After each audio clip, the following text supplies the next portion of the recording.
¿Alguna vez te has despertado a las 3 de la madrugada con esa sensación abrumadora de vacío existencial? Esa pregunta que atraviesa tu alma como una flecha. ¿Realmente importa que yo exista? Imagínate por un momento, estás parado en la orilla del océano, viendo las olas infinitas, sintiendo lo pequeño que eres comparado con la inmensidad del universo. Y de repente, esa voz interior susurra: ¿cuál es mi lugar en todo esto? ¿Por qué estoy aquí? ¿Hay algún propósito real para mi vida? Esta no es solo una crisis existencial moderna, es la pregunta más antigua de la humanidad. La misma pregunta que se hicieron los filósofos griegos, los pensadores del Renacimiento, y que millones de personas se hacen cada día en este momento exacto. Pero aquí está la diferencia. Hoy no vamos a quedarnos con teorías abstractas o filosofías vacías. Hoy vamos a descubrir la respuesta que ha transformado billones de vidas a lo largo de la historia. La respuesta que no solo satisface tu mente, sino que revoluciona completamente tu corazón. ¿Estás preparado para descubrir que tu existencia no es casualidad, que cada respiración, cada latido de tu corazón, cada decisión que tomas tiene un significado cósmico más profundo de lo que jamás imaginaste?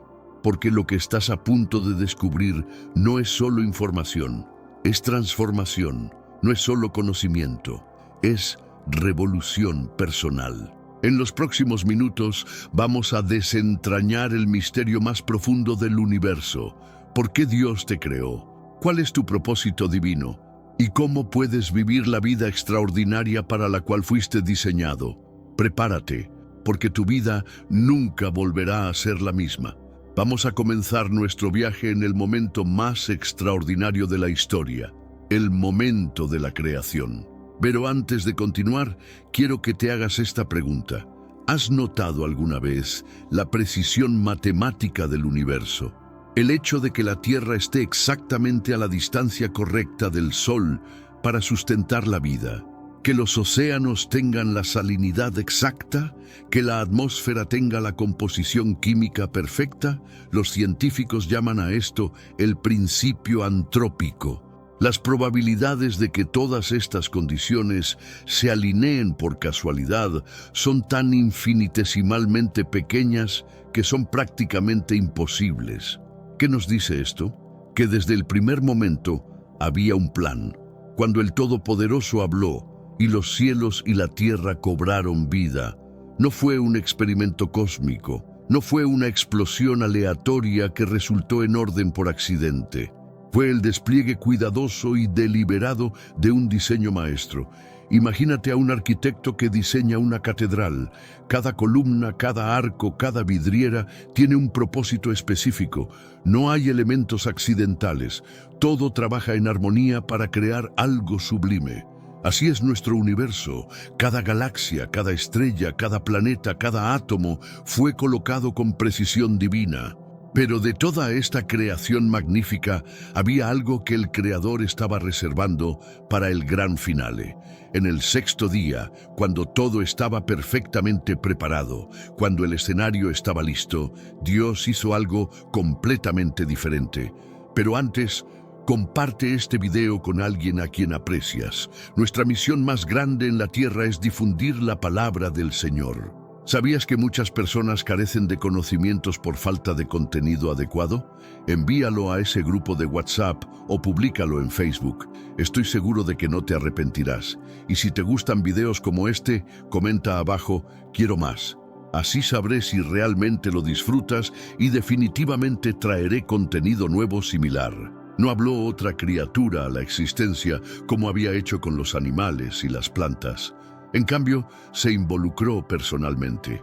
Tomó polvo de la tierra con sus propias manos y formó algo completamente único. No solo otra criatura, no solo otro habitante del planeta, sino alguien que pudiera reflejar su propia esencia divina. Génesis 1:27 captura este momento monumental. Y creó Dios al hombre a su imagen. A imagen de Dios lo creó. Varón y hembra los creó. ¿Te das cuenta de la magnitud de esta declaración? De todas las criaturas en todo el universo conocido, Solo los seres humanos recibieron este honor supremo, ser creados a imagen y semejanza de Dios. Esto significa que no eres solo otro mamífero evolucionado. No eres solo una combinación fortuita de átomos. No eres solo el resultado de procesos biológicos aleatorios. Eres una obra maestra divina. Eres la corona de la creación. Eres el reflejo terrestre de la gloria celestial. Y esto cambia absolutamente todo sobre cómo debes verte a ti mismo y cómo debes vivir tu vida. Ahora, profundicemos en lo que realmente significa ser creado a imagen de Dios. Porque esta no es solo una frase bonita en un libro antiguo, es la clave para entender tu verdadera identidad y tu propósito supremo. Primero, aclaremos algo importante. No estamos hablando de una semejanza física.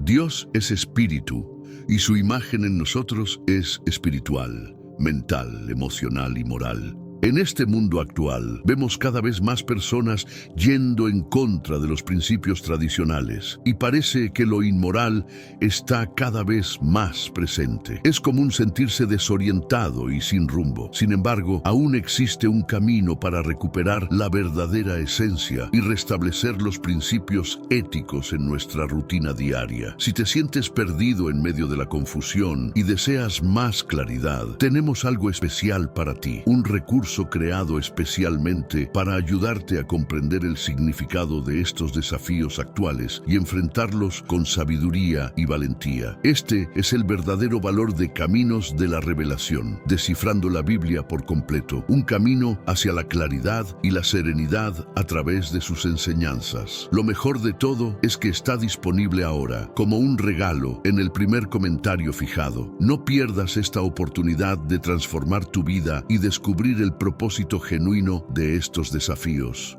Ahora volvamos al tema principal del vídeo. Piensa en esto. Tienes la capacidad de razonar de manera compleja. Puedes resolver problemas abstractos, imaginar futuros que no existen, crear arte que expresa emociones profundas. Los animales más inteligentes pueden aprender trucos, pero ¿has visto alguna vez a un chimpancé escribir poesía? ¿Has visto a un delfín componer una sinfonía? ¿Has visto a un águila contemplar el significado de la vida? Solo tú, como ser humano, puedes hacer estas cosas. Tienes la capacidad de amar de manera sacrificial. No solo el amor instintivo de supervivencia, sino el amor que elige el bienestar del otro por encima del propio. El amor que perdona cuando ha sido herido. El amor que sirve sin esperar nada a cambio. Tienes la capacidad de elegir moralmente. En cada decisión que enfrentas, puedes elegir entre el bien y el mal, entre lo correcto y lo incorrecto. Esta capacidad de discernimiento moral es exclusivamente humana, pero hay algo aún más extraordinario. Tienes la capacidad de conectarte con lo trascendente. Puedes adorar, puedes orar, puedes experimentar lo sagrado. ¿Has notado que los seres humanos, sin importar su cultura o ubicación geográfica, siempre han buscado lo divino? Desde las civilizaciones más antiguas hasta las sociedades más modernas, la humanidad ha construido templos, ha orado, ha buscado significado más allá de lo material. ¿Por qué? Porque fuimos diseñados para la conexión con nuestro Creador. Esta búsqueda universal de lo sagrado no es una debilidad psicológica o una muleta emocional.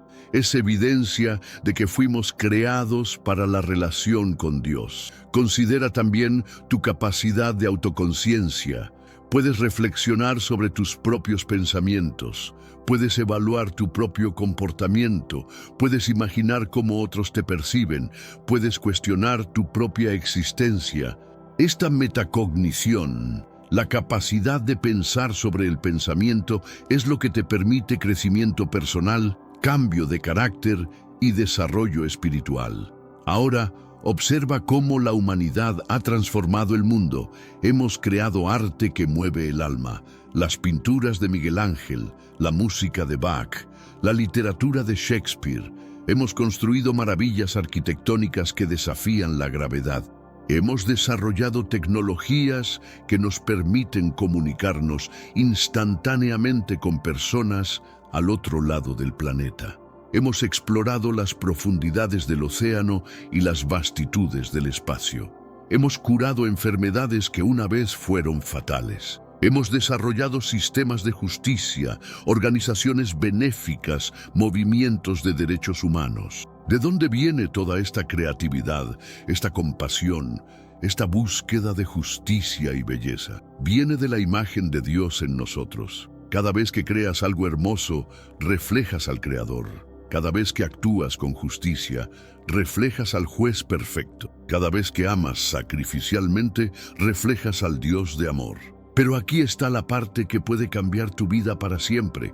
Esta imagen divina no es algo que algunos privilegiados poseen y otros no.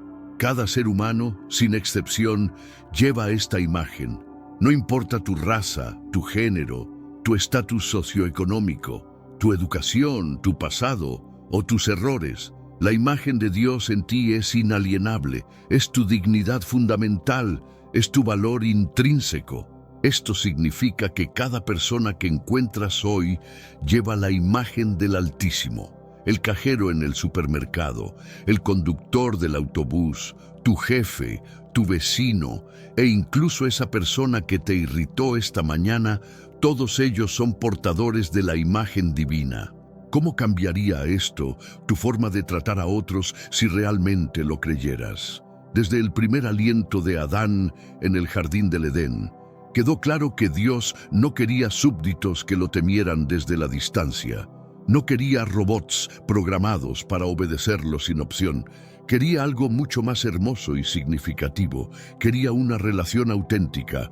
Imagínate la escena, el creador del universo, aquel que habló galaxias a la existencia, caminando en la frescura del jardín, buscando la compañía de su creación humana. ¿Dónde estás?, preguntó Dios cuando Adán se escondió después de pecar.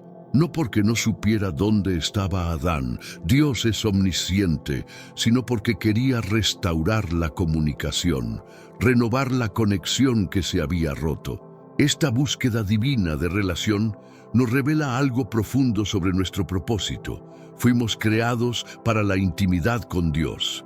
Pero hay algo fascinante aquí. Dios, siendo perfectamente completo en sí mismo, no necesitaba nuestra compañía.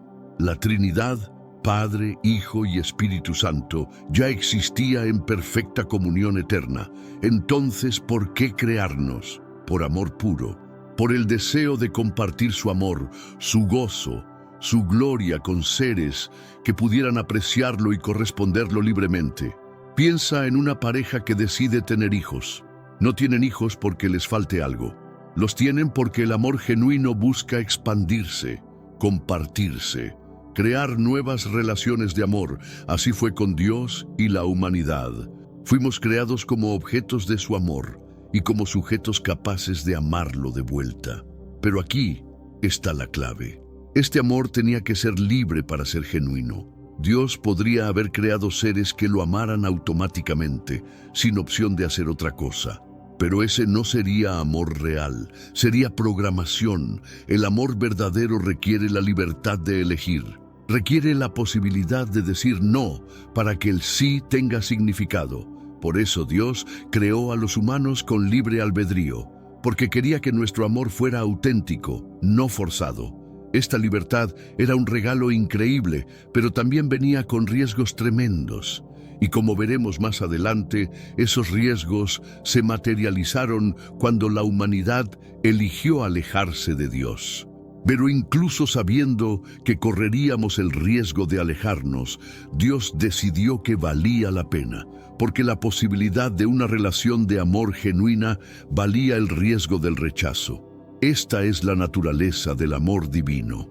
Está dispuesto a ser vulnerable por el bien de la relación. Y cuando entendemos esto, comenzamos a comprender la profundidad de nuestro propósito. No fuimos creados simplemente para existir. Fuimos creados para amar y ser amados por el mismo Dios del universo. Cada vez que experimentas el anhelo de conexión profunda, cada vez que buscas significado más allá de lo material, cada vez que sientes que debe haber algo más en la vida, estás experimentando el eco de este diseño original. Fuiste diseñado para la comunión con Dios. Y hasta que encuentres esa conexión, siempre sentirás que algo falta, sin importar cuánto éxito, dinero o reconocimiento tengas. Como dijo San Agustín, nos hiciste para ti, y nuestro corazón está inquieto hasta que descanse en ti. Ahora llegamos a uno de los momentos más trágicos y transformadores de toda la historia humana. Un momento que cambió el curso de todo, la caída de la humanidad. Imagínate la perfección del jardín del Edén. No había muerte, no había dolor, no había conflicto, no había separación. Adán y Eva vivían en perfecta armonía con Dios, entre ellos y con toda la creación. Tenían acceso directo al Creador, podían conversar con Él cara a cara. No había barreras, no había culpa, no había vergüenza. Era la realización completa del propósito divino para la humanidad. Pero entonces ocurrió lo impensable. Tenemos un recurso espiritual para ti, Caminos de la Revelación, un libro para comprender las profecías y fortalecer tu fe. Lo encuentras en el primer comentario. Léelo, compártelo y prepárate espiritualmente para lo que está por venir. No esperes a que otro desastre te obligue a mirar hacia arriba. Hoy es el día aceptable. Hoy es el tiempo de actuar con fe. Fortalécete en la palabra, profundiza en la oración y rodea tu vida de personas que también estén buscando a Dios de todo corazón. A pesar de tener todo lo que podrían necesitar o desear, a pesar de vivir en el paraíso literal, a pesar de tener una relación perfecta con Dios, Adán y Eva eligieron desobedecer. No fue solo romper una regla arbitraria. El árbol del conocimiento del bien y del mal representaba algo mucho más profundo, la confianza. Dios había dicho, confía en mí, yo sé lo que es mejor para ti. Hay un límite que no debes cruzar, no porque quiera controlarte, sino porque quiero protegerte. Pero la serpiente susurró una mentira seductora. Realmente dijo Dios, seguramente no morirán. Dios sabe que cuando coman de este fruto serán como Él, conociendo el bien y el mal. Y en ese momento crucial, la humanidad eligió dudar de la bondad de Dios. Eligieron creer que Dios les estaba ocultando algo bueno. Eligieron pensar que sabían mejor que su Creador. Eligieron la autonomía sobre la dependencia. Y con esa elección, todo cambió. El pecado no fue solo una mancha en el expediente de Adán y Eva. Fue como un virus que infectó toda la naturaleza humana. La imagen de Dios en nosotros se distorsionó. La comunicación directa con Dios se cortó. La armonía perfecta del mundo se fragmentó. Por primera vez en la historia, la humanidad experimentó culpa, la conciencia de haber hecho algo malo, vergüenza, la sensación de que algo estaba fundamentalmente mal con ellos, miedo, terror de enfrentar las consecuencias de sus acciones, separación, la ruptura de la relación perfecta con Dios, y estas no fueron solo consecuencias temporales, fueron heridas que se transmitieron a toda la descendencia humana. Cada uno de nosotros nace con esta naturaleza caída, con esta tendencia hacia el egoísmo, hacia la rebeldía, hacia la autonomía de Dios. Pero aquí está lo que me fascina de esta historia. Incluso en el momento de mayor traición y desobediencia, Dios no respondió con abandono, no respondió con ira destructiva, no borró a la humanidad y empezó de nuevo. En cambio, Dios hizo algo que revela la profundidad de su amor. Inmediatamente comenzó a trabajar en un plan de rescate. En Génesis 3:15, en medio de pronunciar las consecuencias del pecado, Dios hace la primera promesa mesiánica de la historia. Pondré enemistad entre ti y la mujer, y entre tu descendencia y su descendencia.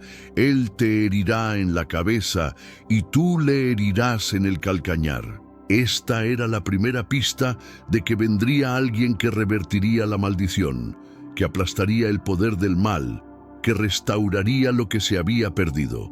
El plan de redención no fue un plan B, fue algo que Dios había considerado desde antes de la fundación del mundo. Esto nos muestra que incluso cuando fallamos completamente, incluso cuando elegimos alejarnos de Dios, su amor por nosotros no disminuye. Su compromiso con nuestro bienestar permanece inquebrantable. Y esto es crucial para entender nuestro propósito hoy. A pesar de la caída, a pesar del pecado, a pesar de nuestras fallas personales, el propósito original de Dios para nosotros no fue cancelado. Está esperando ser restaurado. Antes de continuar con la historia de redención, necesitamos entender algo fundamental sobre el diseño original de Dios para la humanidad.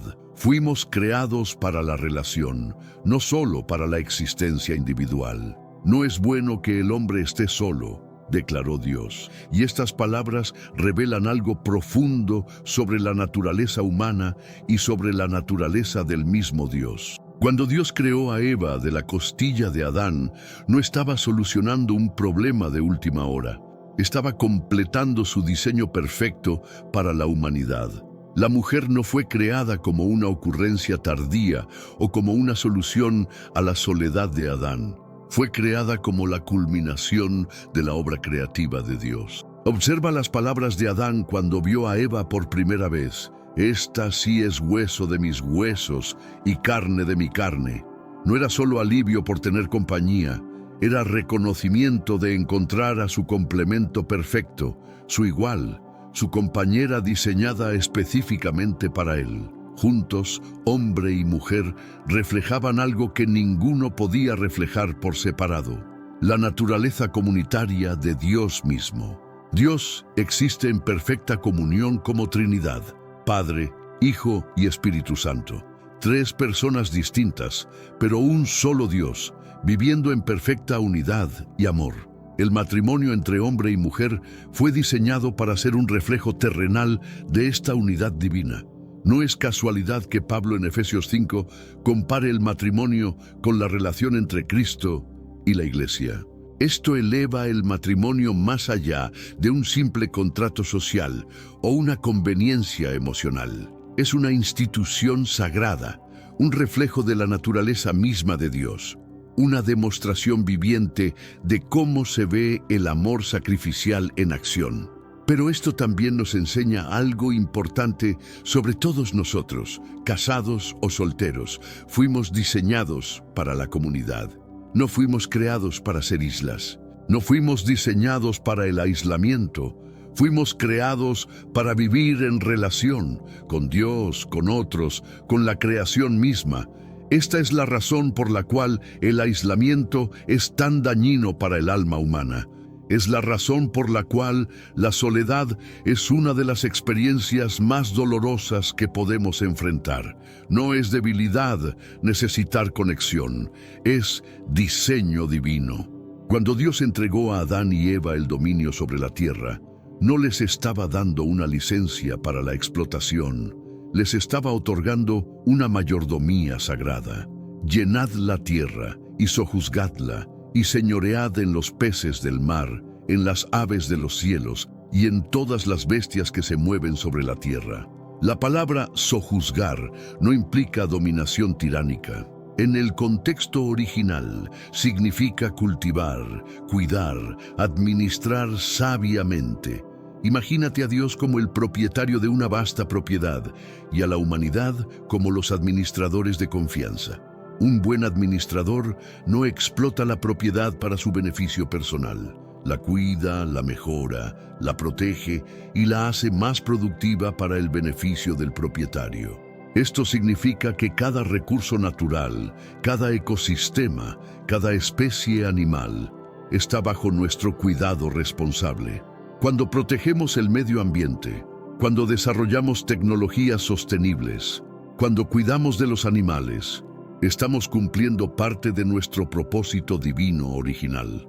Pero la mayordomía va más allá del cuidado ambiental. Se extiende a todo lo que Dios ha puesto bajo nuestro cuidado. Nuestros talentos y habilidades. ¿Los estás usando para beneficiar a otros o solo para tu ganancia personal?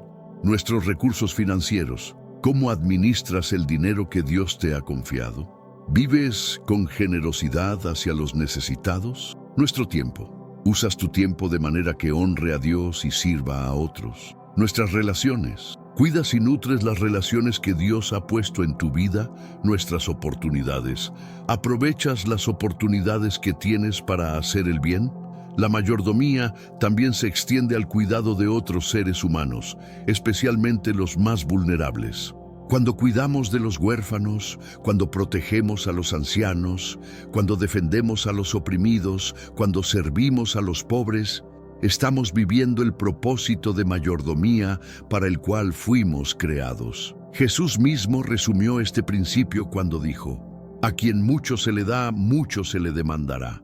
Cada bendición, cada oportunidad, cada recurso que tienes no es solo para tu beneficio. Es una oportunidad para reflejar el carácter generoso y cuidadoso de Dios. Esta perspectiva transforma completamente cómo vemos nuestras posesiones, nuestras habilidades, incluso nuestras vidas mismas. No somos dueños, somos administradores. Y un día daremos cuenta de cómo administramos lo que se nos confió. ¿Cómo cambiaría tu vida si vivieras cada día con esta conciencia de mayordomía? ¿Cómo cambiarían tus decisiones financieras, tus decisiones de carrera, tus relaciones, tu tratamiento del medio ambiente? Esta no es solo responsabilidad, es privilegio. Es la oportunidad de participar en el cuidado continuo de la creación de Dios. A pesar de la caída, a pesar del pecado, a pesar de la separación que la humanidad eligió, hay una verdad que brilla a través de toda la historia humana. Dios nunca abandonó su plan original para nosotros. A través de los siglos vemos destellos de esperanza, personas que eligieron reflejar la imagen de Dios a pesar de vivir en un mundo caído. Considera a Noé, quien en medio de una generación completamente corrupta eligió caminar con Dios y se convirtió en el instrumento de preservación de la humanidad. Piensa en Abraham, quien creyó las promesas de Dios incluso cuando parecían imposibles y se convirtió en el padre de la fe. Reflexiona sobre David, quien a pesar de sus fallas significativas fue llamado un hombre conforme al corazón de Dios, porque su vida mostró un genuino deseo de conexión con su Creador. Considera a Daniel, quien mantuvo su integridad y su fe incluso en una cultura hostil, demostrando que es posible vivir con propósito divino sin importar las circunstancias. Cada una de estas personas nos muestra que incluso en un mundo roto, es posible vivir de manera que refleje el carácter de Dios. Pero todas estas historias eran solo sombras, solo indicadores de algo mucho más grande que estaba por venir. Y entonces llegó la respuesta definitiva. Después de siglos de promesas, después de generaciones de espera, después de innumerables sacrificios que solo podían señalar hacia algo mejor, llegó Jesús. En Juan 14:6, Jesús hace una declaración que cambió el curso de la historia humana. Yo soy el camino y la verdad y la vida. Nadie viene al Padre sino por mí. Jesús no vino simplemente como otro maestro religioso. No vino solo como un ejemplo moral. Vino como la solución completa al problema del pecado humano. Él era la promesa cumplida de Génesis 3:15. Él era el descendiente que aplastaría la cabeza de la serpiente. Él era el camino de regreso al Padre que la humanidad había perdido. Pero aquí está lo revolucionario. Jesús no solo vino a perdonar el pecado, vino a restaurar completamente el propósito original de la humanidad.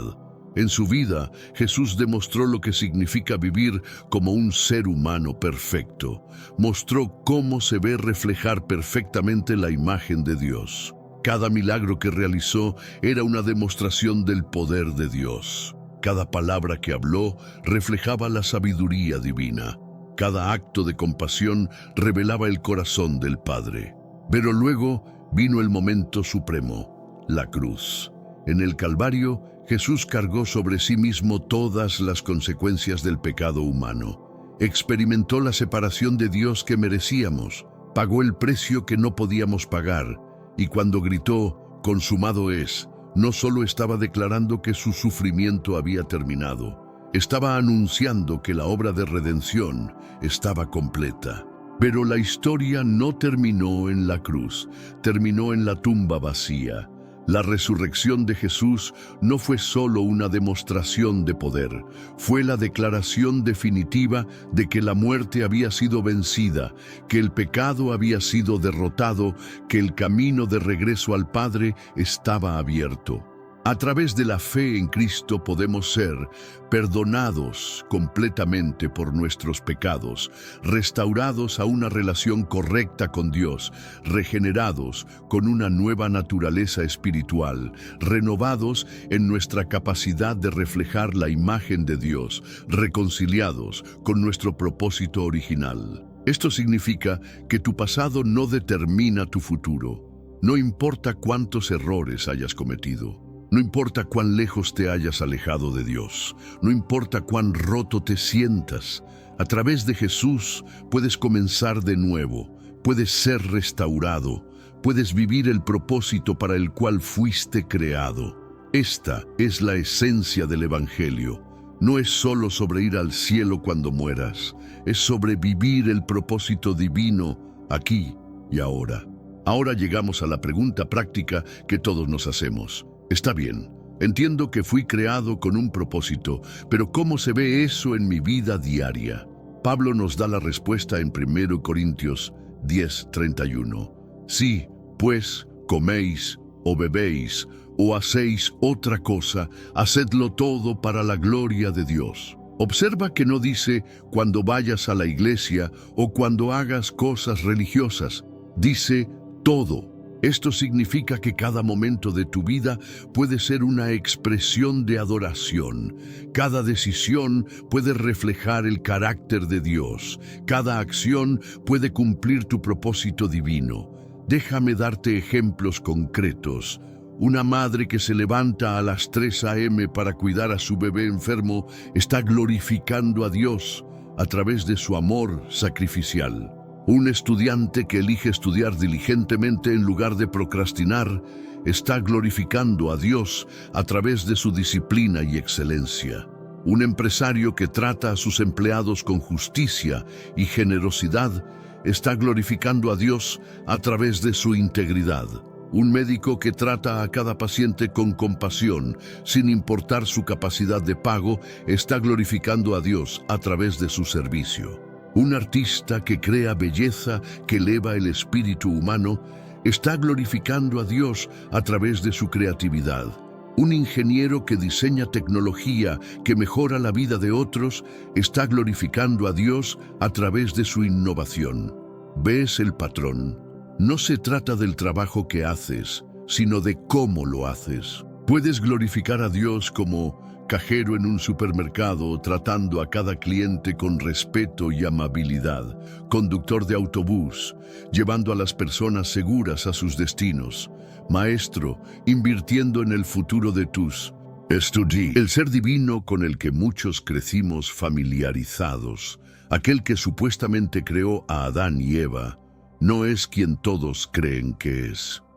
De hecho, según los textos más antiguos, aquellos que fueron prohibidos y ocultos durante siglos, este ser no debería ser considerado un Dios en absoluto. Es una falsedad, un manipulador, un ser que se presenta como una autoridad sin serlo realmente. Este ser tiene un nombre, Yuldabat. Esta información proviene directamente de los textos gnósticos, como el Apócrifo de Juan y las Escrituras de los gobernantes. Son documentos antiguos que la Iglesia luchó incansablemente por suprimir. Y aquí está la razón detrás de ese esfuerzo. Yuldabat es descrito en estas escrituras como una impostura, una entidad llena de orgullo que declara sin ningún reparo: yo soy Dios y no hay otro más. Pero aquí está el giro: no es un Dios en absoluto, no es el ser trascendental, el creador benevolente que nos han enseñado a adorar. En realidad, Yuldabat es algo mucho más sombrío y oscuro que lo que la mayoría de las personas podría imaginar. Según los gnósticos, Yul-dabat es una entidad limitada, un ser que creó el mundo físico no como un regalo para la humanidad, sino como una prisión.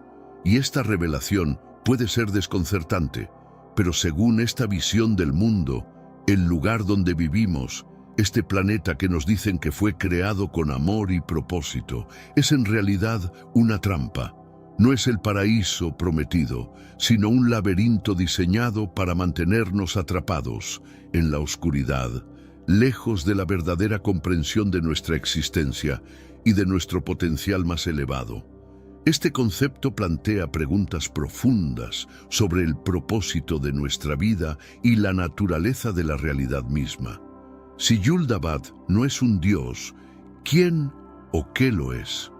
¿Qué fuerzas están detrás de la creación del universo y cuál es nuestro papel en todo esto? La respuesta puede no ser tan sencilla como nos han dicho, y esta es solo una de las muchas piezas del rompecabezas que se han mantenido ocultas durante milenios. Ahora hablemos de Adán. En la narrativa convencional, Adán es retratado como una figura pasiva, creada de arcilla, sumisa a la voluntad de Dios y castigada por su desobediencia. Pero en los textos prohibidos, Adán no es un ser ingenuo ni un tonto. En realidad, Adán es la primera víctima de las mentiras de Yul-dabat y al mismo tiempo, el primer rebelde en oponerse a su tiranía. Los relatos gnósticos nos revelan que Adán no fue creado por este ser, sino que fue capaz de percatarse de que algo no estaba bien. Adán pronto se dio cuenta de que la entidad que exigía obediencia no era la perfección divina, como se le había dicho, sino un dictador malévolo que se disfrazaba de Dios. Este es el giro fascinante de la historia. Adán no estuvo solo en su descubrimiento, pero antes, comparte este video con alguien a quien aprecias. Nuestra misión más grande en la tierra es difundir la palabra del Señor. ¿Sabías que muchas personas carecen de conocimientos por falta de contenido adecuado? Envíalo a ese grupo de WhatsApp o públicalo en Facebook. Estoy seguro de que no te arrepentirás. Y si te gustan videos como este, comenta abajo, quiero más. Así sabré si realmente lo disfrutas y definitivamente traeré contenido nuevo similar. Volviendo al tema principal, aquí entra Sofía, una figura central en la cosmología gnóstica. Sofía es la deidad que de forma accidental creó a Yul-dabat, un error espiritual causado por su deseo de crear sin la presencia de su contraparte divina. Al lamentar profundamente su error, Sofía interviene y decide ayudar. Sofía introduce en Adán un destello de conocimiento divino, lo que se conoce como gnosis. Este impacto es lo que diferencia a Adán de las demás criaturas. Le otorga la capacidad de cuestionar, resistir las imposiciones y buscar la verdad que le ha sido oculta. Pero Yul-dabat no iba a permitir que todo sucediera sin ofrecer una feroz resistencia. Él es quien atrapa a Adán y a Eva en el jardín del Edén. Y sobre ese famoso árbol del conocimiento, ¿sabías que no era una fruta prohibida con el propósito de probar la humanidad? En la tradición gnóstica, ese árbol no representa tentación, sino que es un símbolo de liberación, un medio para que Adán y Eva accedieran a la verdad oculta acerca del mundo en el que estaban atrapados. Y lo más sorprendente, ¿quién fue el encargado de guiarlos hacia ese árbol? No fue Yul-dabat, la serpiente, que a menudo ha sido demonizada en la interpretación cristiana convencional, desempeña un papel completamente distinto en la tradición gnóstica. En lugar de ser el mal encarnado, la serpiente en realidad representa el conocimiento, la sabiduría y la liberación. Un agente divino que buscó liberar a Adán y Eva de las cadenas de la ignorancia. Es un verdadero liberador. Imagina por un momento el giro radical en esta narrativa. La serpiente no estaba intentando arrastrar a la humanidad hacia el pecado, como tantas veces se nos ha enseñado. En este mundo actual, vemos cada vez más personas yendo en contra de los principios tradicionales y parece que lo inmoral está cada vez más presente. Es común sentirse desorientado y sin rumbo. Sin embargo, aún existe un camino para recuperar la verdadera esencia y restablecer los principios éticos en nuestra rutina diaria. Si te sientes perdido en medio de la confusión y deseas más claridad, tenemos algo especial para ti, un recurso creado especialmente para ayudarte a comprender el significado de estos desafíos actuales y enfrentarlos con sabiduría y valentía. Este es el verdadero valor de Caminos de la Revelación, descifrando la Biblia por completo, un camino hacia la claridad y la serenidad a través de sus enseñanzas. Lo mejor de todo es que está disponible ahora, como un regalo, en el primer comentario fijado. No pierdas esta oportunidad de transformar tu vida y descubrir el propósito genuino de estos desafíos. Ahora volvamos al tema principal del vídeo. Al contrario, su verdadera intención era liberar a Adán y Eva de la ignorancia impuesta por un creador que solo deseaba mantenerlos en un estado de sumisión. El pecado de la humanidad, según la visión gnóstica, no fue un error, sino el inicio de un despertar profundo, un despertar hacia la verdad. Y sobre Yul-dabat, su reacción no podría ser más esperada. Al ver que Adán y Eva adquirían conocimiento, él no vacila en castigarlos. Los maldice, los expulsa, los echa del jardín, no porque hayan desobedecido algún plan divino, sino porque fueron capaces de ver más allá de la ilusión creada por él. Reconocieron el mundo físico por lo que realmente es: una prisión diseñada para mantenernos en la oscuridad. ¿Qué más? Los gnósticos creen que esta no era solo la lucha de Adán, era la lucha de toda la humanidad. Este mundo material, lleno de sufrimiento, caos y control, fue la creación de Yul-dabat, y su propósito es claro: mantenernos distraídos, alejados de la verdad y completamente ignorantes de nuestra naturaleza divina. Los textos gnósticos, redescubiertos en 1945 en Nag Hammadi, Egipto, nos ofrecen una perspectiva completamente distinta sobre el origen del mundo. Y estos no son simples relatos de fantasía, son escrituras ancestrales, escritas por grupos cristianos primitivos que fueron más tarde etiquetados como herejes por la Iglesia romana.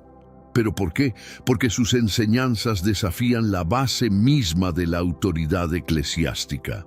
Si el Dios del Antiguo Testamento no es el Dios verdadero, ¿qué implica esto sobre las instituciones que lo veneran? Los gnósticos describen a Yul-dabat como el demiurgo, un término griego que se traduce como artesano o creador. Pero no te dejes engañar por el nombre. Este no es el artista talentoso que podrías imaginar. Yul-dabat no fue creado a partir de amor o inspiración divina. Su origen radica en la ignorancia y la ilusión. Según textos como el Evangelio secreto de Juan, Yul-dabat nació de un error cósmico. Surgió sin el consentimiento del verdadero reino divino, el pleroma, un reino de pura luz, unidad y conciencia infinita, mucho más allá de nuestra comprensión. Yul-dabat ni siquiera se dio cuenta de que su existencia era un error. En su profunda ignorancia, llegó a creer que él era el único Dios. Imagina el nivel de autoengaño de esta entidad. Él creó el mundo material, pero no como un regalo para la humanidad, sino como una proyección de su propia naturaleza rota y distorsionada. Los gnósticos lo describen de manera impactante. Su apariencia es grotesca, con la cara de un león y el cuerpo de una serpiente, una mezcla que refleja su esencia caótica y depredadora. Lo que resulta aún más impresionante es la forma en que Yul-dabat maneja su creación. No se regula por sí mismo, su dominio sobre el mundo material está marcado por el control y el sufrimiento, como si todo fuera una extensión de su propio ego distorsionado. Adán se encuentra con un grupo de seres más oscuros y manipuladores, conocidos como los arcanos. Estos arcanos son, al igual que sus creadores, entidades diseñadas con un único propósito: manipular y controlar la experiencia humana. ¿Qué buscan lograr? Mantenernos distraídos, subyugados e ignorantes de la verdad fundamental, que el mundo físico no es nuestro verdadero hogar. Los gnósticos no concebían el mundo material como algo inherentemente bueno o benévolo. En su visión, este mundo es una prisión, un sistema complejo diseñado para atrapar nuestra esencia divina, nuestra luz interior. Y quien funge como el guardián de esa cárcel, el carcelero supremo, no es otro que Yul-dabat. Sus métodos son audaces y despiadados. Él utiliza el sufrimiento, el caos e incluso la religión misma como herramientas para mantener a la humanidad bajo control. Según las escrituras gnósticas, el último y más efectivo truco de Yul-dabat es hacernos creer que Él es el Dios verdadero, que sus reglas y castigos son absolutos e inquebrantables. Los gnósticos describen cómo Yul-dabat utiliza el temor para afianzar su dominio sobre la humanidad, el miedo a la muerte, el temor al pecado, el pavor a la condena eterna. Todo esto forma parte de su estrategia para mantenernos sumidos en la ignorancia. Al mantener a las personas aterradas y sin conciencia de su verdadero potencial, Yul-dabat asegura que nunca cuestionemos el sistema de control en el que estamos atrapados. Pero la manipulación de Yul-dabat no se detiene allí. Él no solo juega con los miedos humanos, sino que distorsiona activamente la verdad misma. Los gnósticos creían que Yul-dabat había creado sistemas falsos de conocimiento que hoy podríamos reconocer como dogmas o ideologías. Estos sistemas son construcciones que desvían la atención de la humanidad, llevándola a buscar respuestas vacías y superficiales, en lugar de la verdadera sabiduría espiritual que emana del reino divino. La arrogancia de Yul-dabat es otra de las fuerzas fundamentales que le permite mantener su control. En el apócrifo de Juan se cita una declaración famosa de Yul-dabat, donde dice: «Soy un Dios celoso, y no hay otro Dios fuera de mí». ¿Te suena familiar? Esa frase tiene eco en las palabras del Yahvé del Antiguo Testamento. Sin embargo, los gnósticos no afirmaban que el Dios de la Biblia fuera en realidad Yul-dabat. Lo que decían es que muchas de las características atribuidas al Dios tradicional, como la arrogancia, la vergüenza y el castigo, son en realidad los rasgos del demiurgo, no del verdadero Dios, fuente de toda creación. Y aquí está la gran revelación. Yul-dabat no desea que la humanidad despierte, no quiere que nos demos cuenta de que nuestra esencia proviene de un reino superior, más allá de su alcance y control. Es por eso que prohíbe a Adán y Eva comer del fruto del árbol del conocimiento. Para Yul-dabat, el conocimiento es una amenaza. Es el único poder que puede deshacer su ilusión de ser el Dios supremo. Olvida la versión idealizada de la historia que nos presenta a Adán como una simple marioneta en manos de un Dios benevolente. Los textos gnósticos revelan algo mucho más intrigante.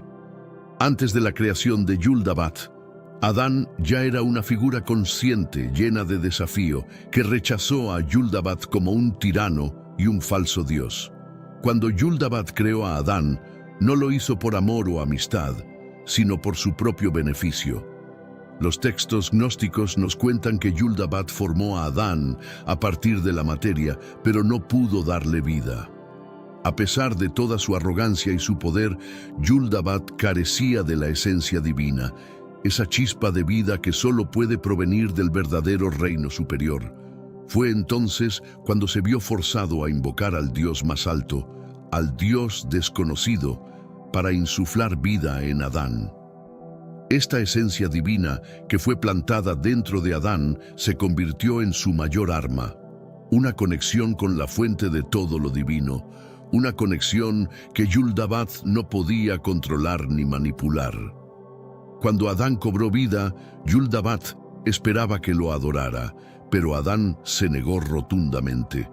Según los textos como el Evangelio de los Arcanos, Adán permaneció en silencio, desafiando la autoridad de Yuldabat y rehusándose a reconocerlo como un Dios verdadero. Piensa en lo que representa Yuldabat en este contexto. El primer ser humano completamente consciente de su origen divino, negándose a inclinarse ante una deidad falsa.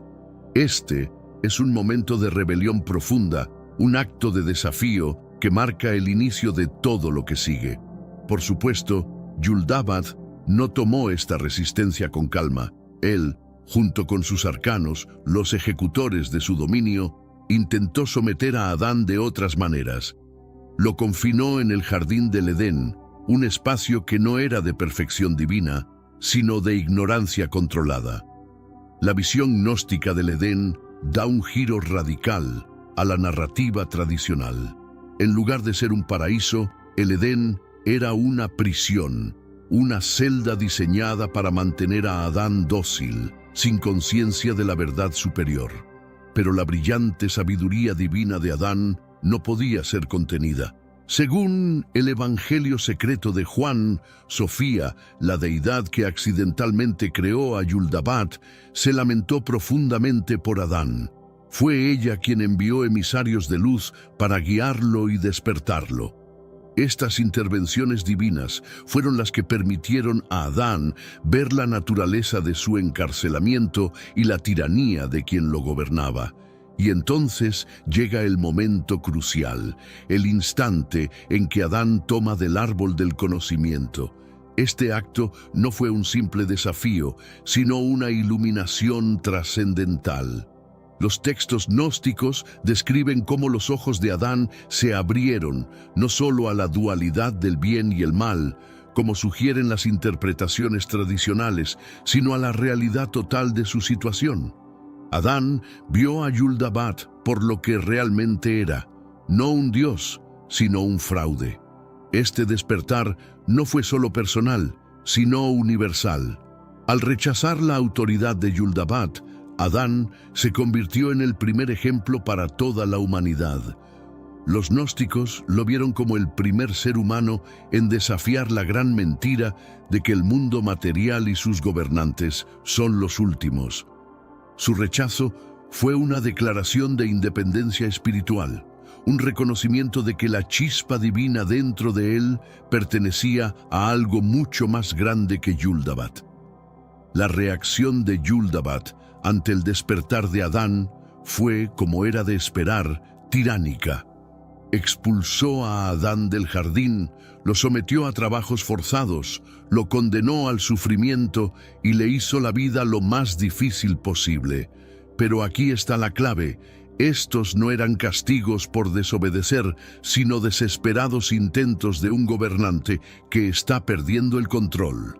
Las acciones de Yuldabat muestran su miedo ante el despertar de Adán. Su temor de que, una vez que la humanidad estuviera iluminada, pudiera liberarse de su dominio. Detengámonos un momento para observar el panorama más grande. Yuldabat, tal como lo describen los textos gnósticos, no es una figura única.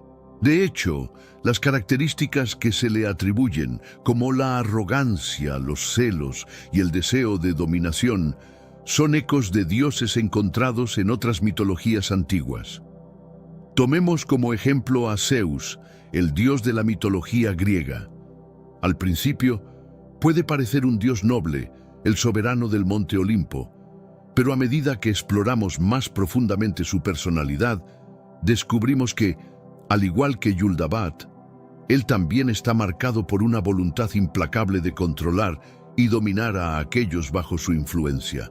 Pero si profundizas aún más en los mitos, verás un lado mucho más oscuro. Zeus no es simplemente un dios venerado, sino un dios que asegura su poder a través de la fuerza, la manipulación y el engaño. Él derroca a su propio padre, Cronos, en una lucha brutal para tomar el control del cosmos. ¿Te resulta familiar? Al igual que Yuldabat, Zeus se apoya en la dominación y el control para mantener su autoridad y castiga ferozmente a aquellos que se atrevan a desafiarlo. Un ejemplo claro es Prometeo, quien, al robar el fuego y dárselo a la humanidad, otorga a los seres humanos el poder y la sabiduría. ¿Y cuál es la respuesta de Zeus?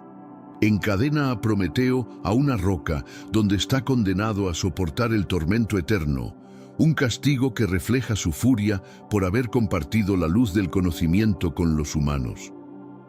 Los paralelismos entre esta historia y el castigo de Yuldabat a Adán y Eva cuando acceden al conocimiento son imposibles de ignorar.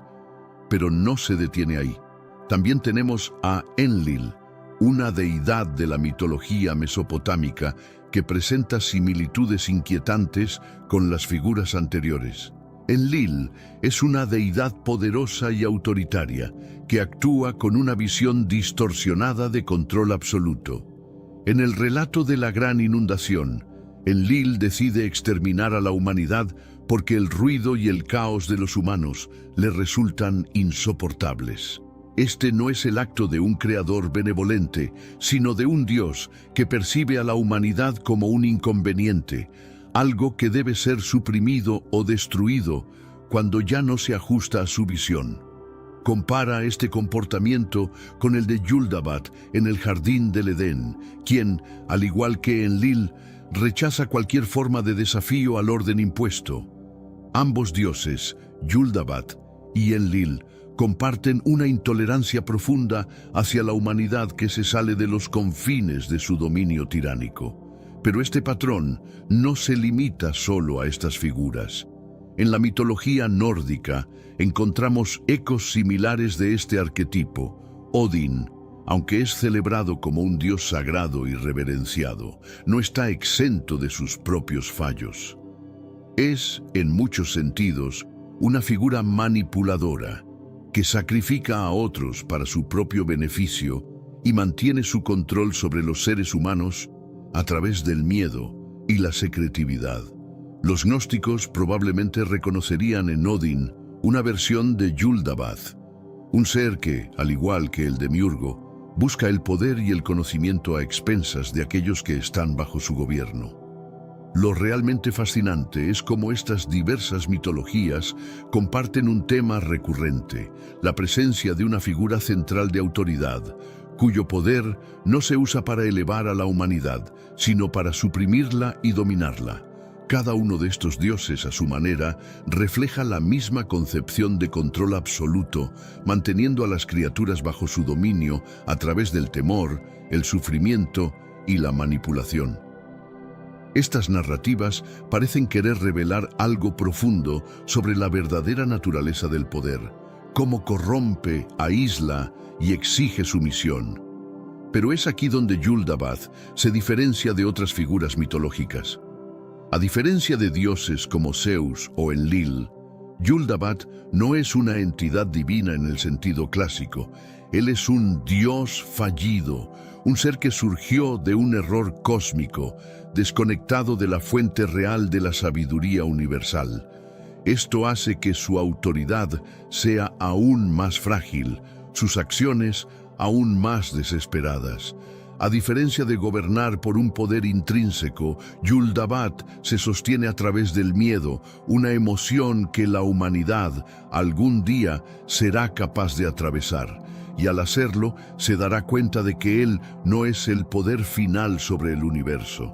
Lo que hace que estas historias sean aún más fascinantes es cómo, en muchas mitologías, estos dioses tiránicos enfrentan resistencias, figuras que desafían la opresión.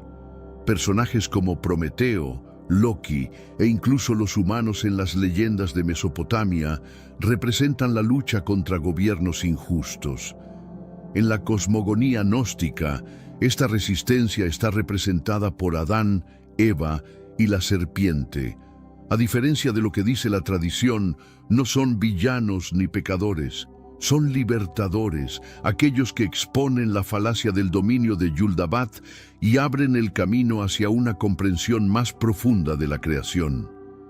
Si Yuldabat es el opresor, Sofía, la diosa que inadvertidamente generó a Yuldabat, es la arquitecta que busca remediar el daño causado por su propio error. En el contexto gnóstico, Sofía no es una figura pasiva, una mera espectadora. Ella es una fuerza activa que trabaja incansablemente para despertar a la humanidad de la ilusión. Sin Sofía, Adán habría permanecido una creación vacía, sin alma, totalmente sumiso a la voluntad de Yuldabat. El viaje de Sofía comienza con su audaz decisión de crear sin consultar la fuente divina, el pleroma. Aunque sus intenciones eran buenas, el acto de crear sin la armonización con el pleroma resultó en un ser fallido, Yuldabat. Cuando Sofía percibe el caos que generó, no renuncia a su creación. Al contrario, ella se convierte en la clave para el despertar humano, actuando entre bastidores para neutralizar la tiranía de Yuldabat. Cuando Yuldabat crea a Adán, lo hace con la intención de reafirmar su dominio. Sin embargo, hay un gran obstáculo. Adán está muerto, sin vida, un cuerpo sin alma. A pesar de todas sus declaraciones de ser el Dios absoluto, Yuldabat no tiene el poder de animar a Adán. Es en ese momento cuando Sofía interviene. De forma secreta, insufla en Adán un fragmento de luz divina, una partícula del pleroma. Ese toque de luz divina se convierte en lo que separa a la humanidad de los arcanos y de Yuldabat, convirtiéndose en la semilla de la gnosis, el conocimiento que revela nuestro verdadero propósito y origen. Esta infusión divina no es solo un acto de desafío a Yuldabat, es un movimiento calculado de Sofía para dirigir a la humanidad hacia el camino de la liberación. Sofía sabía que el mundo material creado por Yuldabat no era un regalo para los humanos, sino una prisión, una ilusión hecha para mantenerlos alejados de su verdadera esencia divina. Al conceder a Adán el don de la conciencia y del conocimiento, ella plantó las primeras semillas de resistencia contra esa realidad distorsionada creada por Yuldabat. Pero Yuldabat no era ingenuo, sabía que algo había cambiado en Adán. Por eso intentó controlar su entorno, confinándolo dentro de los límites del jardín del Edén. Desde la perspectiva de Yuldabat, el Edén no era un paraíso celestial, sino más bien una zona de contención, un lugar diseñado para mantener a Adán alejado de su potencial divino. Lo que Yuldabat no pudo prever fue la persistencia de Sofía. Ella no solo otorgó a Adán la chispa de divinidad, sino que fue más allá. Sofía envió emisarios, seres de luz y sabiduría, para guiar a Adán y asegurarse de que algún día llegara a comprender la verdad sobre su existencia. Estos emisarios formaban parte de la estrategia mayor de Sofía para contrarrestar el dominio de Yuldabat, garantizando que la humanidad tuviera acceso a las herramientas necesarias para liberarse de su control. El papel de la serpiente en la narrativa del Edén está directamente relacionado con la intervención de Sofía. En la tradición gnóstica, la serpiente no representa el mal o la tentación, como se ve en la tradición común, sino que es un mensajero de Sofía. Fue a través de la serpiente que Sofía impartió el conocimiento sobre el bien y el mal a Adán y Eva. Este no fue un acto de traición, como muchos podrían pensar bajo la interpretación tradicional, sino un acto de liberación. Un gesto que permitió a Adán y Eva ver más allá de las mentiras y manipulaciones de Yuldabat. Lo más fascinante del papel de Sofía es cómo ella redefine el concepto de salvación.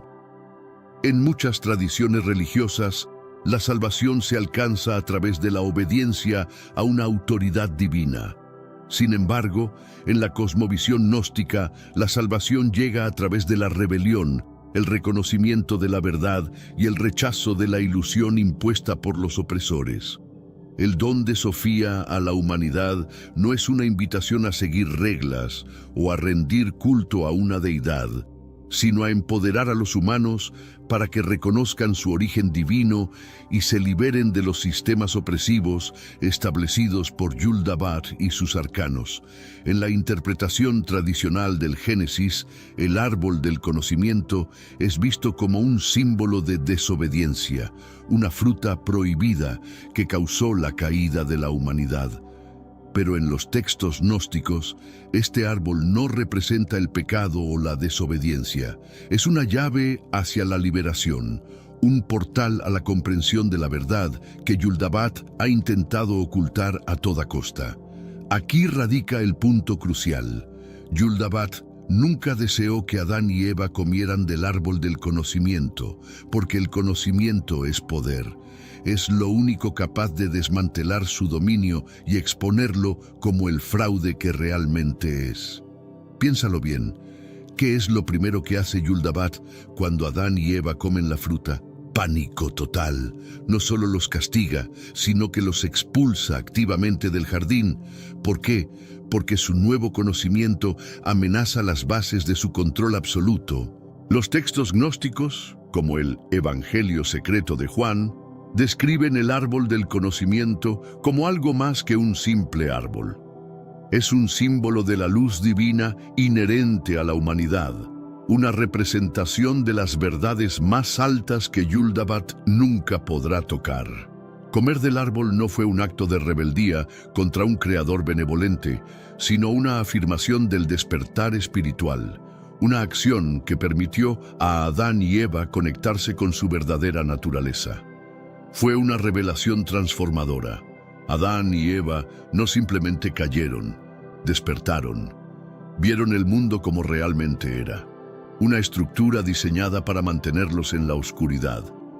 El árbol del conocimiento no era solo un elemento decorativo en el jardín. Fue puesto allí intencionadamente, no por Yaldabaoth, sino por Sofía y las fuerzas del pleroma. Representaba un recurso oculto, un camino para que Adán y Eva alcanzaran la gnosis, la sabiduría divina que les permitiría liberarse del engaño de Yaldabaoth.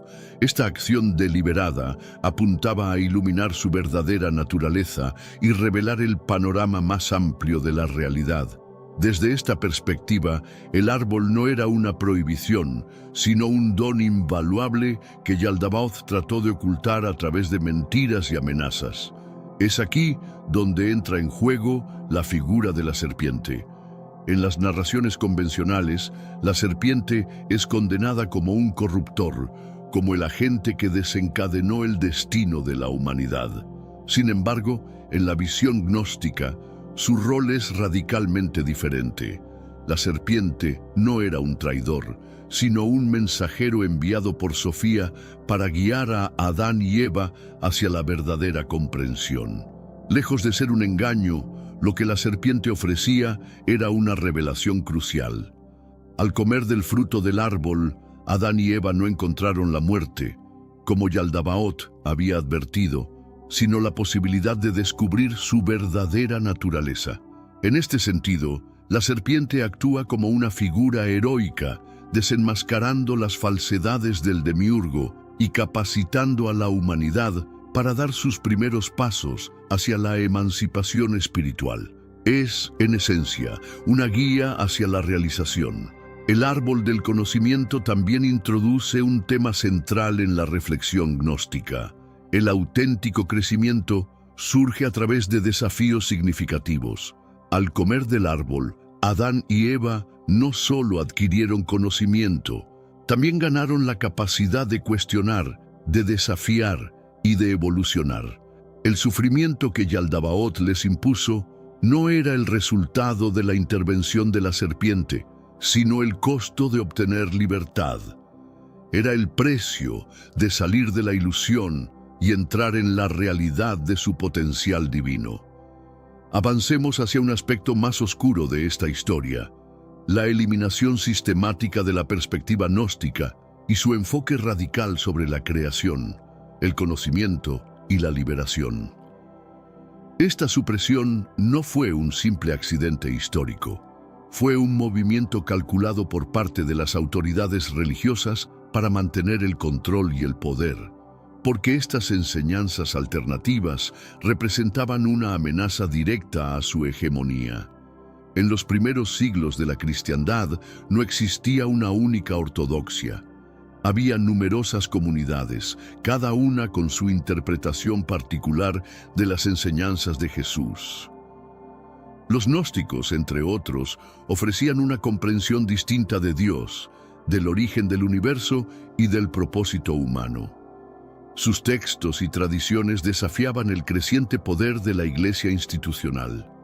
Con el tiempo, a medida que el cristianismo se consolidó y se entrelazó con la autoridad política del Imperio Romano, los textos gnósticos se convirtieron en blanco de persecuciones.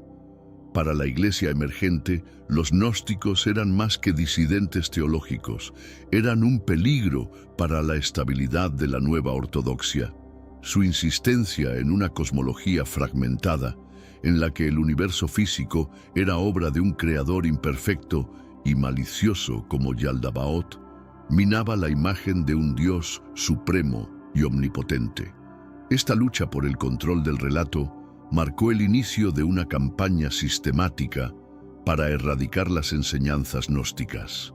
Se trataba no solo de una lucha espiritual, sino de un esfuerzo estratégico por parte de las autoridades religiosas para asegurar su dominio y mantener a las masas dentro de un marco de creencias cuidadosamente controlado. Esto contradecía directamente el mensaje central de la Iglesia, que dependía de la representación de Dios en los textos antiguos como el Creador Supremo. Si Yaldabaoth no era el verdadero Dios, entonces toda la autoridad de la Iglesia, basada en sus leyes y doctrinas, quedaba en entredicho. Este conflicto alcanzó un punto crítico en el siglo IV, cuando el cristianismo fue declarado religión oficial del Imperio Romano bajo el emperador Constantino. Con el Concilio de Nicea en el año 325, la Iglesia inició un proceso de consolidación doctrinal, estableciendo los límites de lo ortodoxo y etiquetando cualquier otra enseñanza como herética. Las ideas gnósticas, que rechazaban la supremacía del mundo material y priorizaban la iluminación espiritual personal, se convirtieron en uno de los primeros blancos de condena. Sin embargo, la Iglesia no se limitó a desacreditar estas creencias en el ámbito teológico. Se desplegó una campaña activa para borrar los textos gnósticos y desmantelar sus comunidades. Algunas escrituras que lograron sobrevivir, como el Evangelio de Tomás, el Apócrifo de Juan y el Evangelio de Felipe, lo hicieron únicamente porque fueron ocultadas cuidadosamente por sus seguidores. Fue solo en 1945, con el descubrimiento de la biblioteca de Nag Hammadi en Egipto, que una colección significativa de textos gnósticos salió a la luz, revelando un tesoro de conocimiento espiritual que había permanecido oculto durante siglos. ¿Por qué la Iglesia se esforzó tanto en erradicar estos textos? La respuesta radica en el control. La tradición gnóstica promovía la búsqueda espiritual interna y el conocimiento directo de lo divino por encima de la obediencia a las autoridades externas. Según esta visión, la salvación no dependía de seguir reglas o rituales impuestos, sino de descubrir la chispa divina que yace en cada ser humano. Sé que a veces en nuestras vidas tenemos más preguntas que respuestas. Si te sientes perdido y buscas claridad, tenemos algo para ti. Caminos de la Revelación. Descifrando la Biblia por completo. Un libro lleno de enseñanzas y respuestas, disponible ahora como un regalo en el primer comentario. No te pierdas la oportunidad de transformar tu vida y entender el verdadero propósito de estos desafíos. Esto representaba una amenaza directa para la estructura jerárquica de la Iglesia, que se veía a sí misma como el intermediario indispensable entre Dios y la humanidad. Si las personas podían acceder al conocimiento espiritual por sí mismas, la función mediadora de la Iglesia, y por ende su poder se volvía redundante. Por eso, la represión no fue solo una cuestión teológica, sino también un acto de preservación del poder institucional. Las comunidades gnósticas fueron perseguidas con dureza. Sus líderes fueron ejecutados, sus escrituras incendiadas y sus enseñanzas desacreditadas sistemáticamente. La Iglesia los marcó como heréticos, demonizó sus creencias y reescribió la historia para presentarlos como desviados o lunáticos. Sin embargo, la realidad era mucho más compleja. Lejos de ser simples herejes, los gnósticos eran intelectuales, filósofos y buscadores espirituales cuya cosmovisión desafiaba las narrativas predominantes. Esta represión no se limitó a ellos. Otros grupos con perspectivas similares, como los cátaros en la Europa medieval, enfrentaron destinos igualmente brutales. Los cátaros compartían muchas ideas gnósticas, especialmente la creencia de que el mundo material era una trampa. Por ello, fueron declarados heréticos por la Iglesia Católica y exterminados en una cruzada. Sus textos y enseñanzas fueron aniquilados y sus comunidades completamente desmanteladas. El patrón era evidente. Cualquier sistema de pensamiento que cuestionara la autoridad eclesiástica era aplastado mediante una combinación de represión intelectual y violencia sistemática. Es asombroso cómo tanto de la tradición gnóstica logró llegar hasta nosotros a pesar de los numerosos intentos por erradicarla. Los textos de Nag Hammadi, junto con las menciones dispersas en las críticas escritas por los padres de la Iglesia, nos brindan un vistazo a un sistema de pensamiento espiritual que estuvo al borde de desaparecer para siempre. Estas obras nos muestran una perspectiva que pone énfasis en cuestionar, en buscar y en encontrar verdades más profundas, en lugar de simplemente seguir ciegamente una fe impuesta o una obediencia pasiva. Consideremos lo que los gnósticos entendían como el destino último de la humanidad y el colapso de Yaldabaoth. Para ellos, la historia no concluía con la expulsión de Adán y Eva del Edén, ni con la represión de las enseñanzas gnósticas. En sus textos, el relato se alargaba hacia una lucha cósmica, un conflicto continuo que buscaba la liberación del espíritu humano del dominio del mundo material. Los gnósticos veían la creación material de Yaldabaoth como defectuosa y destinada a desmoronarse. Su dominio, aunque opresivo, no era permanente. Por el contrario, lo consideraban intrínsecamente débil. ¿La razón? Según su visión, Yaldabaoth dependía totalmente del engaño. Su poder se sostenía en la capacidad de hacer que la humanidad creyera que el universo físico era todo lo que existía y que él era el ser supremo. En el momento en que las personas lograban ver la verdad detrás de esta ilusión, la autoridad de Yaldabaoth se desmoronaba. La clave para romper este ciclo de engaño era la gnosis, un conocimiento divino que iba más allá de la mera comprensión intelectual. Se trataba de una experiencia profunda que conectaba a las personas con su esencia divina y con el pleroma, el reino verdadero de luz y unidad. Según los gnósticos, cada ser humano albergaba dentro de sí una chispa de esa divinidad, y el objetivo supremo era despertarla.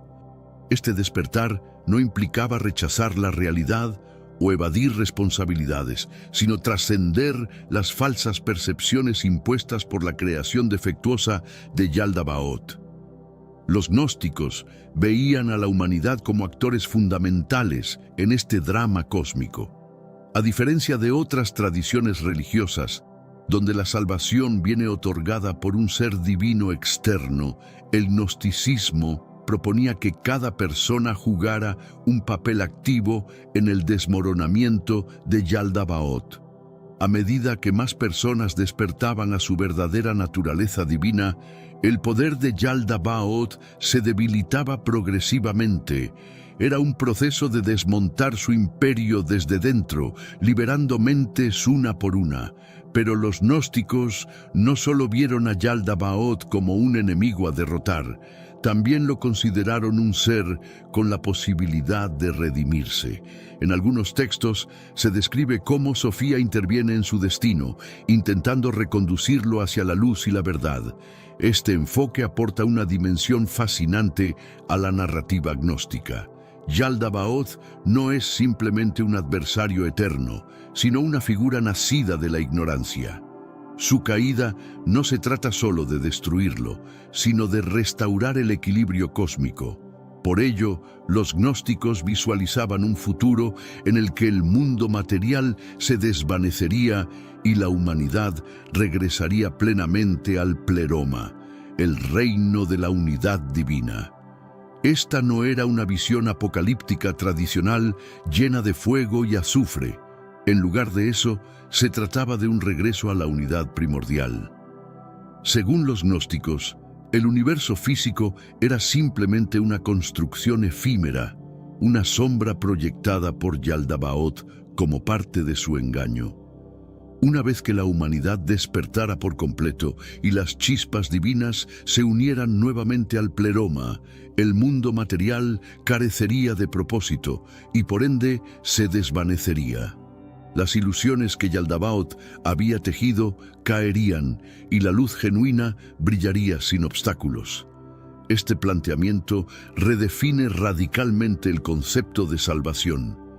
No se trata de obtener el favor de un Dios externo ni de huir de un castigo, sino de reclamar aquello que siempre nos perteneció por derecho. En este contexto, los gnósticos no esperaban a un Salvador que viniera a resolver sus problemas. Creían firmemente que el poder de desmantelar el dominio de Yaldabaoth ya estaba presente dentro de ellos, dentro de todos nosotros. Este mensaje, en esencia, era profundamente revolucionario, especialmente en una época dominada por sistemas que requerían obediencia y conformidad. Entonces, ¿qué implica el fin de Yaldabaoth para la humanidad? Significa la liberación última, no solo del sufrimiento físico, sino también de las falsas creencias que nos mantienen prisioneros del miedo, la ignorancia y la división.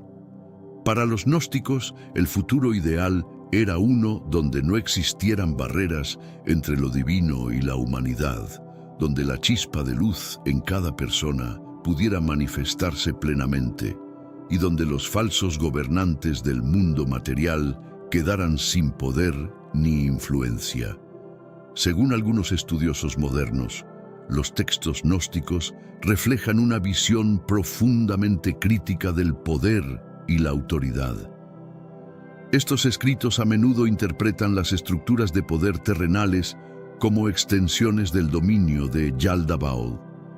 A diferencia de otras tradiciones religiosas que legitimaban el orden político, el gnosticismo invitaba a sus seguidores a cuestionar la jerarquía no solo espiritual, sino también social y política. Una de las innovaciones de la cosmología gnóstica es la descripción detallada de las emanaciones divinas conocidas como eones. Estos eones no solo representan aspectos de lo divino, sino que también ofrecen una guía simbólica para el alma en su viaje de retorno al pleroma. En este sentido, el gnosticismo no se limita a hablar de salvación personal. Ofrece un mapa metafísico para la reintegración del cosmos. El gnosticismo también reexamina el papel de figuras clásicas de las escrituras hebreas y cristianas. Por ejemplo, en algunos textos gnósticos, figuras como Caín y Judas Iscariote no son tratados exclusivamente como villanos, sino como personajes que, en ciertos contextos, ayudan a desencadenar eventos cruciales para la revelación de la verdad. Este enfoque revaloriza a personajes marginalizados en la tradición ortodoxa. Además de sus enseñanzas teológicas, los gnósticos tenían rituales complejos diseñados para facilitar la experiencia de la gnosis. Estas prácticas incluían meditación, recitación de himnos y a veces incluso ceremonias que simbolizaban el viaje del alma a través de los reinos cósmicos. A diferencia de los rituales de la Iglesia Ortodoxa, estos actos no eran simplemente conmemorativos, sino herramientas para un despertar espiritual directo. El papel de la divinidad femenina en los textos gnósticos es otro aspecto distintivo. A través de figuras como Sofía, los gnósticos introducen una imagen dinámica de lo divino femenino que no se encuentra en las tradiciones cristianas dominantes. Sofía no solo es la madre cósmica, sino también una heroína trágica, cuyo deseo de comprender el misterio divino desencadena la creación del mundo material. El impacto cultural del gnosticismo va más allá de los círculos religiosos antiguos. En la modernidad, artistas, escritores y cineastas han recurrido a los conceptos gnósticos como fuentes de inspiración. Películas, novelas y obras filosóficas contemporáneas a menudo reinterpretan la idea de un mundo ilusorio gobernado por un demiurgo, explorando cómo esta metáfora puede aplicarse a cuestiones de libertad personal y percepción de la realidad. Aunque la Iglesia Ortodoxa intentó suprimir completamente el gnosticismo, sus conceptos nunca desaparecieron del todo. Durante la Edad Media, ciertas corrientes heréticas y grupos disidentes, como los cátaros, reflejaron algunas ideas gnósticas, aunque con variaciones locales. Esto demuestra que incluso en condiciones adversas, el impulso por buscar la gnosis persistió a lo largo de la historia. El gnosticismo también influyó en tradiciones esotéricas posteriores, como la alquimia y el hermetismo renacentista. Estas corrientes adoptaron y reinterpretaron el lenguaje de la luz y la oscuridad, el conocimiento oculto y la transformación espiritual, elementos centrales en las narrativas gnósticas. De este modo, el legado gnóstico se entrelazó con la búsqueda de sabiduría en una amplia gama de disciplinas espirituales y filosóficas.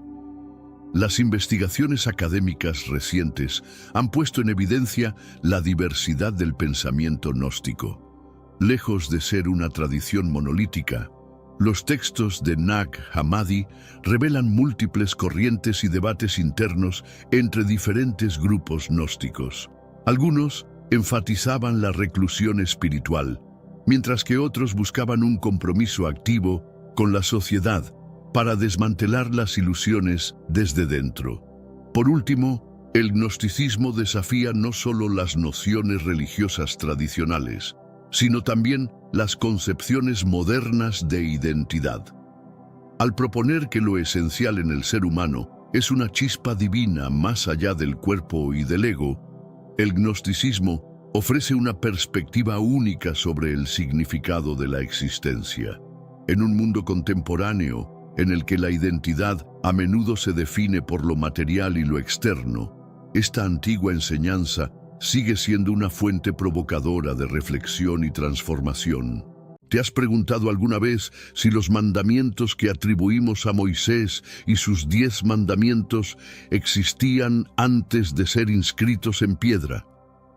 Los textos excluidos de la Biblia oficial, como en la tradición ortodoxa etíope, evidenciados en obras como el Libro de los Jubileos y el Libro de Enoc, sugieren que estas leyes divinas ya fueron otorgadas a Adán en los albores de la creación. Transmitidas a través de figuras como Noé y Abraham y finalmente a Moisés, estas normativas han modelado la relación entre la humanidad y Dios a lo largo de la historia, aunque mucho de este relato ha quedado en el olvido.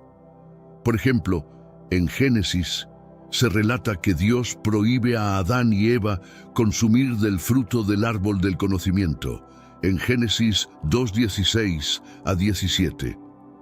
Además, la Biblia describe cómo Caín y Abel ofrecían sacrificios, en Génesis 4:3 a 4. Pero existen más detalles sobre estas historias. El Libro de los Jubileos revela que Adán recibió mandatos sagrados sobre el sábado, los sacrificios y la pureza mucho antes de lo que normalmente consideramos.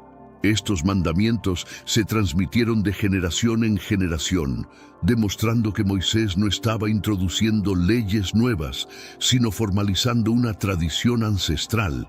En nuestro análisis de hoy, profundizaremos en los misterios que contienen estos textos excluidos, comparándolos con los relatos bíblicos convencionales.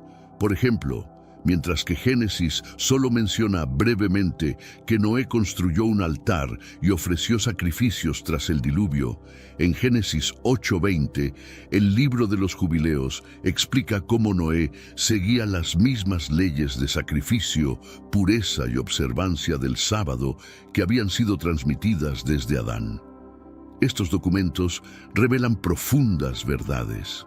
Las normativas que luego Moisés formalizaría han guiado a la humanidad desde sus orígenes. Si deseas conocer más sobre cómo estas leyes antiguas influenciaron a personajes como Adán, Noé y Abraham, continúa con nosotros.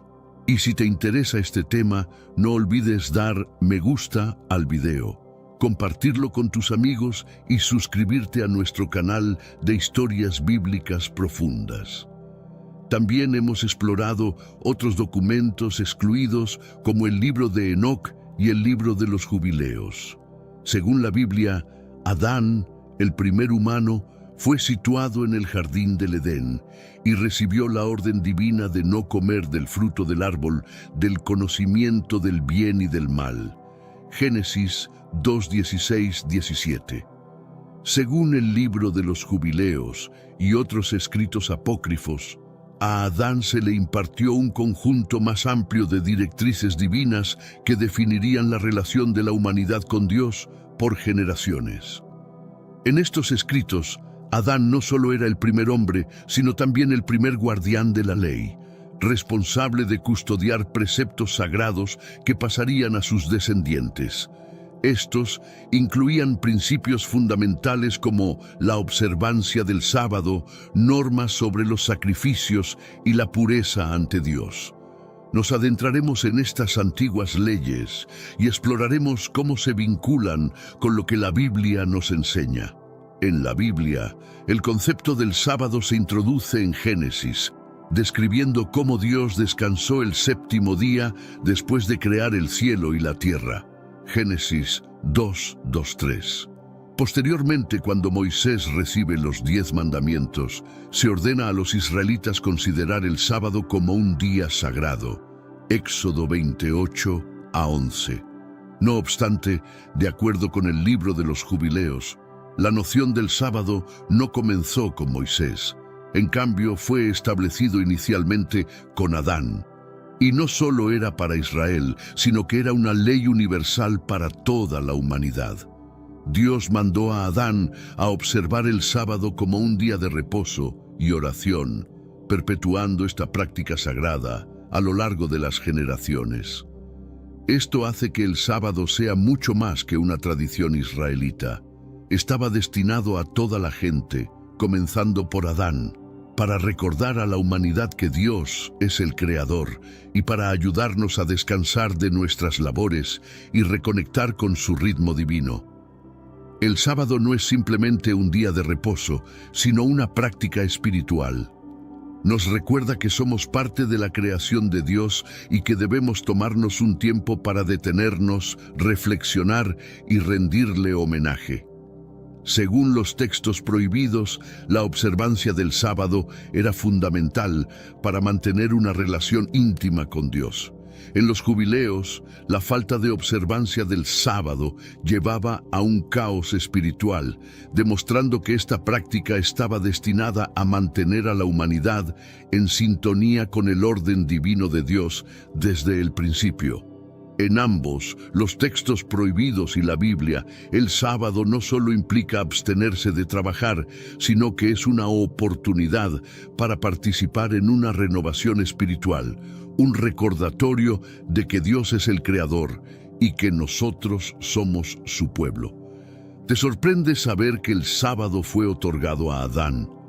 ¿Cómo cambia esto tu percepción del sábado? Comparte tus reflexiones en los comentarios. El tema del sacrificio se introduce temprano en la Biblia, En este mundo actual, vemos cada vez más personas yendo en contra de los principios tradicionales y parece que lo inmoral está cada vez más presente. Es común sentirse desorientado y sin rumbo. Sin embargo, aún existe un camino para recuperar la verdadera esencia y restablecer los principios éticos en nuestra rutina diaria. Si te sientes perdido en medio de la confusión y deseas más claridad, tenemos algo especial para ti, un recurso creado especialmente para ayudarte a comprender el significado de estos desafíos actuales y enfrentarlos con sabiduría y valentía. Este es el verdadero valor de Caminos de la Revelación, descifrando la Biblia por completo, un camino hacia la claridad y la serenidad a través de sus enseñanzas. Lo mejor de todo es que está disponible ahora, como un regalo, en el primer comentario fijado. No pierdas esta oportunidad de transformar tu vida y descubrir el propósito genuino de estos desafíos. Ahora volvamos al tema principal del vídeo. En el libro de Génesis encontramos que Caín y Abel realizaban ofrendas a Dios, aunque los detalles sobre el origen de esta práctica no son exhaustivos. Génesis 4:3-4. Según el libro de los Jubileos, Adán fue el pionero en realizar sacrificios por mandato divino tras su expulsión del Edén, como una manera de expiar sus pecados y demostrar su devoción y sumisión a Dios. Jubileos 3:27. Estos actos sacrificiales, descritos en textos apócrifos, no eran meras ofrendas, sino ritos de reconciliación cargados de simbolismo, restaurando la relación entre los seres humanos y el Creador, deteriorada por la transgresión. Los sacrificios de Adán establecieron un precedente para las futuras prescripciones sacrificiales que serían formalizadas en las normativas levíticas, tal como se documenta en Levíticos 1-7. Mientras que la Biblia especifica las modalidades de los sacrificios en la era de Moisés, el libro de los Jubileos nos indica que estas directrices no eran innovaciones, sino que hacían parte de un orden divino instaurado desde los tiempos de Adán. Por lo tanto, mientras que Génesis narra cómo Caín y Abel hacían ofrendas a Dios, el libro de los Jubileos expone que el acto de sacrificar fue un mandato divino originado en Adán, cuya tradición se transmitió a través de las generaciones hasta Noé, Abraham y más tarde Moisés. Cuando reflexionamos sobre las normas de pureza, a menudo nos remitimos al libro de Levíticos, donde se detallan extensamente las instrucciones para que los israelitas mantengan la santidad ritual. No obstante, y si estas directrices sobre la pureza ya habían sido impartidas por Adán, el libro de los Jubileos afirma que, después de la expulsión del paraíso, Dios instruyó a Adán en las leyes de la pureza, enseñándole cómo vivir en santidad y mantenerse espiritualmente limpio ante el Señor. Jubileos 3:8-14. Estas disposiciones no solo concernían la limpieza física, sino también la conservación de un estado de pureza espiritual, lo cual sería profundizado con las leyes mosaicas. La santidad fue crucial para establecer un vínculo con Dios. Las normativas sobre la pureza abarcaban desde el matrimonio hasta las ofrendas sacrificiales, permitiendo que Adán y sus herederos se aproximaran a Dios en un estado de consagración. Aunque más tarde las leyes levíticas detallaron estas prácticas con mayor profundidad en Levíticos 11-15, los textos no canónicos indican que Adán ya seguía estos preceptos antes de Moisés. Esto nos ofrece una perspectiva más extensa de por qué la pureza ha sido esencial a lo largo de la Biblia. No solo era un requisito religioso, sino también una forma de vivir en consonancia espiritual con la voluntad divina de Dios. La Biblia relata que cuando Adán y Eva ingirieron el fruto del árbol del conocimiento del bien y del mal, se percataron de su desnudez y del concepto de pecado. Génesis 3:1-7. No obstante, el libro de Enoc profundiza en esta noción. sugiriendo que este conocimiento implicaba una comprensión más profunda de la lucha espiritual entre el bien y el mal, que inició con la caída de los observadores, ángeles que corrompieron la tierra.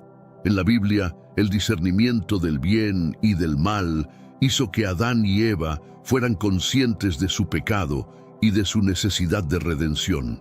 Los textos apócrifos amplían esta visión, ilustrando cómo Adán reconoció el conflicto cósmico entre el bien y el mal, incluyendo ángeles caídos y fuerzas demoníacas que buscaban condenar a la humanidad. Esta perspectiva más amplia desvela el enfrentamiento espiritual que definiría el curso de la historia humana, un tema recurrente en la Biblia, pero profundizado en el libro de Enoc. Tras el devastador diluvio que puso fin a la corrupción que dominaba el mundo, Noé se erigió como la figura central a través de la cual Dios transmitiría sus leyes y restauraría el orden en la tierra. La Biblia nos cuenta que Noé fue elegido por su rectitud en su generación, Génesis 6-9. Pero, ¿sabías que los textos no canónicos, especialmente el libro de los Jubileos y el libro de Enoc, ofrecen detalles más profundos sobre las directrices que Noé debía seguir? Estas normativas aseguraban que la humanidad volvería a alinearse con el orden divino de Dios. En este apartado, exploraremos cómo Noé heredó estas leyes divinas y las transmitió a sus descendientes, garantizando que los mandatos dados a Adán continuaran moldeando la relación humana con Dios. La Biblia nos muestra que, tras el diluvio, una de las primeras acciones de Noé fue erigir un altar y realizar sacrificios a Dios, Génesis 8:20. Este acto fue grato a Dios, quien entonces estableció un pacto con Noé, prometiendo no volver a destruir la tierra con un diluvio. En Génesis 9-11 no se especifica cómo Noé aprendió a realizar sacrificios.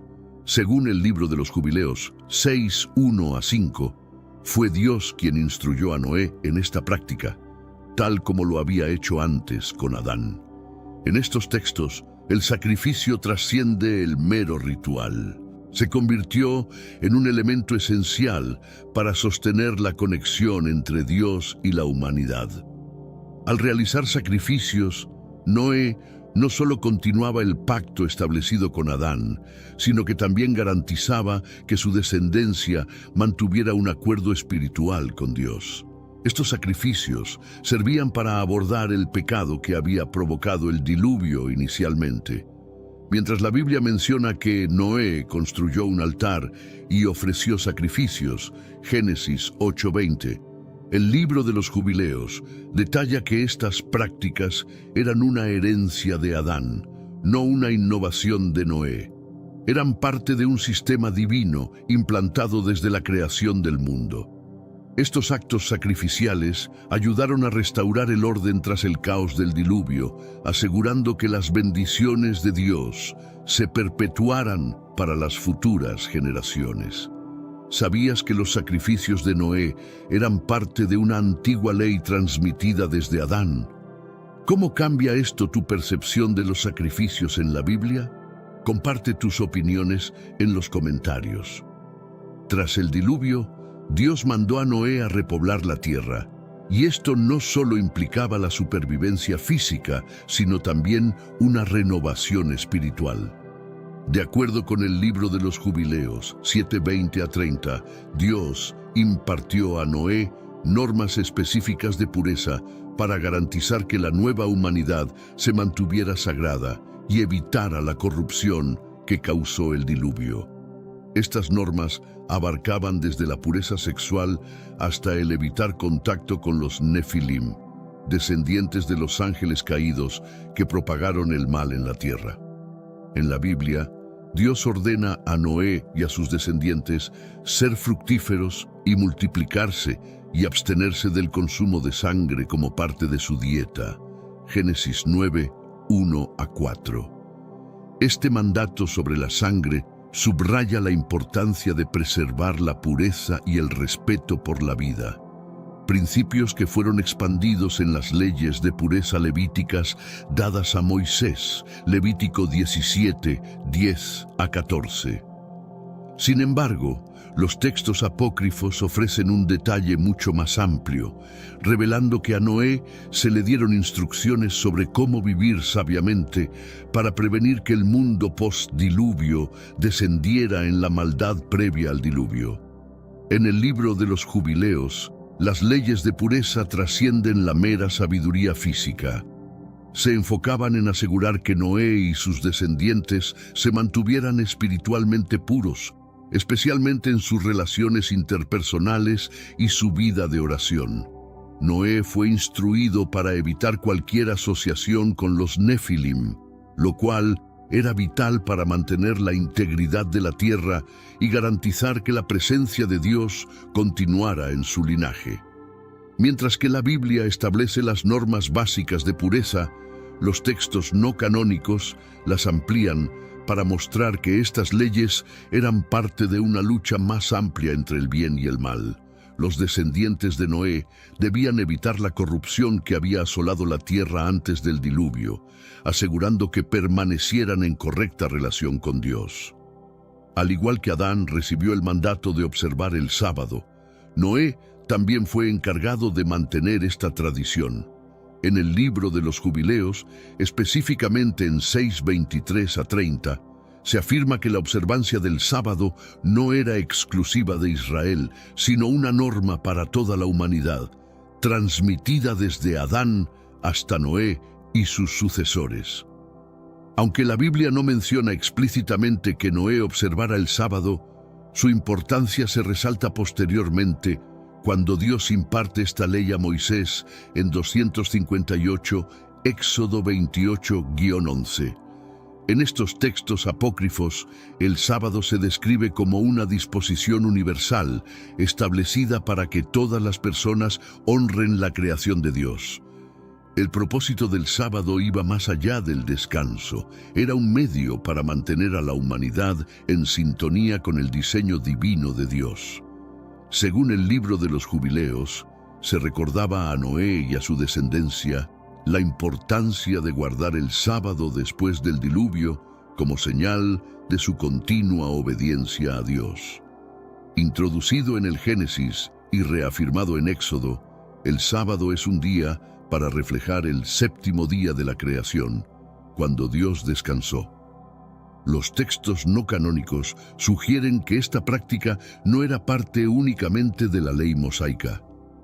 Noé había recibido la orden de observar el sábado mucho antes de Moisés. Esta práctica era una forma de preservar el ritmo espiritual establecido desde el comienzo del tiempo, ayudando a la humanidad a mantenerse conectada con el orden divino. En la Biblia, después del diluvio, Dios establece un pacto con Noé, prometiendo no volver a destruir la tierra con un diluvio. Génesis 9:11. Sin embargo, el libro de Enoc expone que Noé vivió en un tiempo donde la guerra espiritual era aún palpable. Los vigilantes o ángeles caídos habían corrompido a la humanidad antes del diluvio, y tras su derrota, los espíritus de sus descendientes, los Nefilim, asolaron la tierra como entidades malignas. Mientras la Biblia se centra en el pacto divino con Noé, los textos apócrifos muestran que Noé estaba consciente de la continua lucha espiritual. El libro de Enoc revela que Noé y sus descendientes debían permanecer alertas frente a la influencia de estas fuerzas demoníacas que intentaban desviar a la humanidad. En la Biblia, Noé es presentado como justo y obediente, cumpliendo con fe los mandatos de Dios. Pero en los textos apócrifos también es un personaje clave en el combate espiritual que inició con Adán. No solo reconstruía físicamente a la humanidad, sino que lideraba la lucha contra los espíritus malignos que aún afligían la tierra. Esta conciencia del conocimiento del bien y del mal le otorgaba a Noé la responsabilidad de mantener su familia espiritualmente pura, resistiendo la influencia de los Nefilim y permaneciendo fiel a las leyes de Dios. Al llegar a Abraham, entramos en un momento crucial de la historia bíblica. No solo recibió promesas extraordinarias de Dios sobre descendientes y una tierra propia, sino que también heredó las leyes divinas transmitidas por Adán y Noé. Según la Biblia, Abraham se convierte en el patriarca de la fe, pero los textos apócrifos añaden más profundidad al pacto, mostrando que Abraham fue encargado de estas antiguas leyes para formar a su familia y, eventualmente, a toda la nación de Israel. En esta sección, exploraremos cómo las leyes sobre la circuncisión, el sacrificio, la pureza y el sábado no eran novedades cuando Abraham las recibió, sino parte de una tradición que lo conectaba con el plan divino establecido desde el inicio de la humanidad. En la Biblia, la ley de la circuncisión se introduce por primera vez en Génesis 17, cuando Dios establece un pacto con Abraham, indicando que todos los hombres de su casa deben ser circuncidados como señal del pacto. Sin embargo, según el libro de los Jubileos 15:25-34, no fue la primera vez que la circuncisión apareció en la narrativa histórica.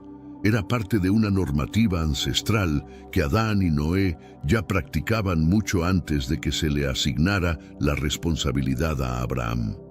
En Génesis 17, Dios exhorta a Abraham a circuncidar a todos los varones de su hogar como un gesto que señalaría a sus descendientes como el pueblo escogido por Dios.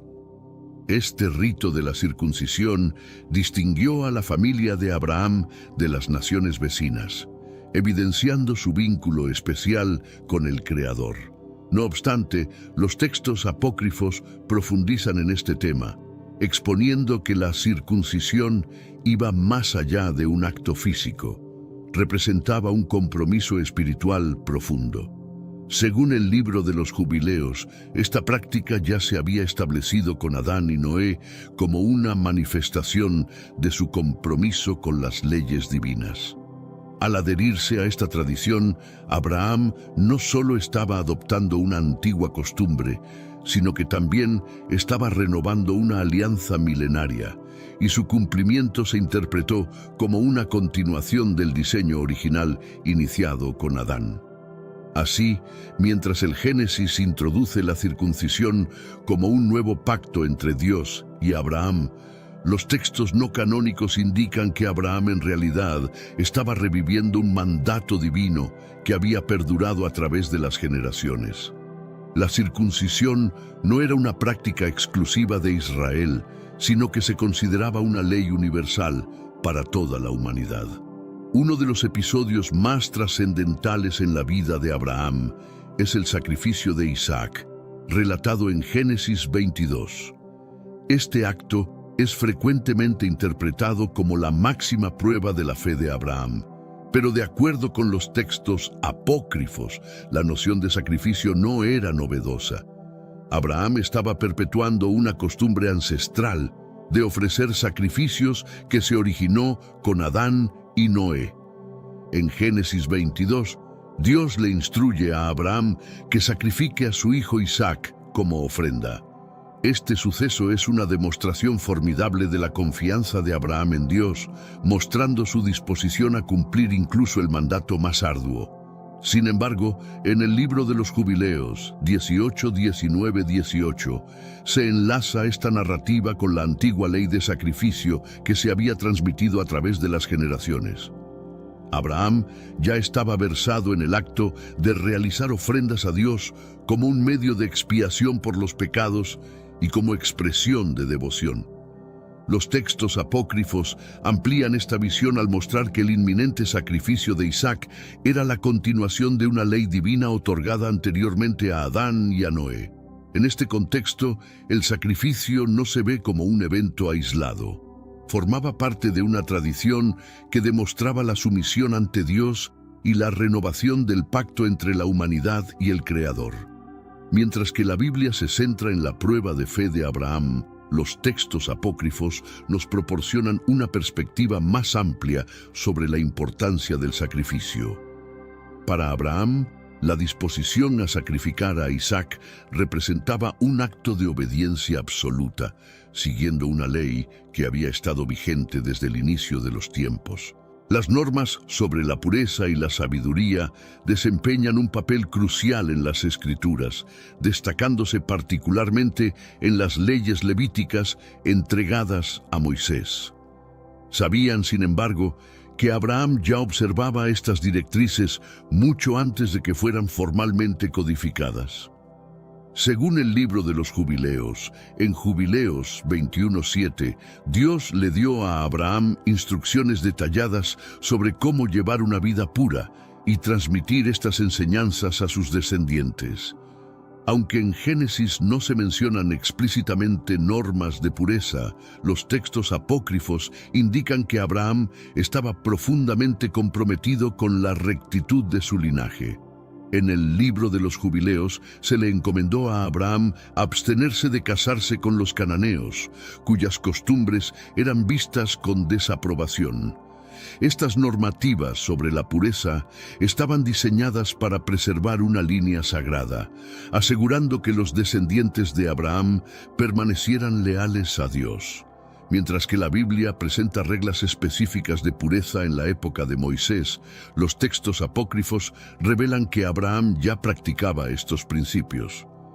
Él se aseguró de que su familia siguiera las normas sobre el matrimonio, la pureza sagrada y la pureza ritual como una forma de mantenerse en buena relación con Dios.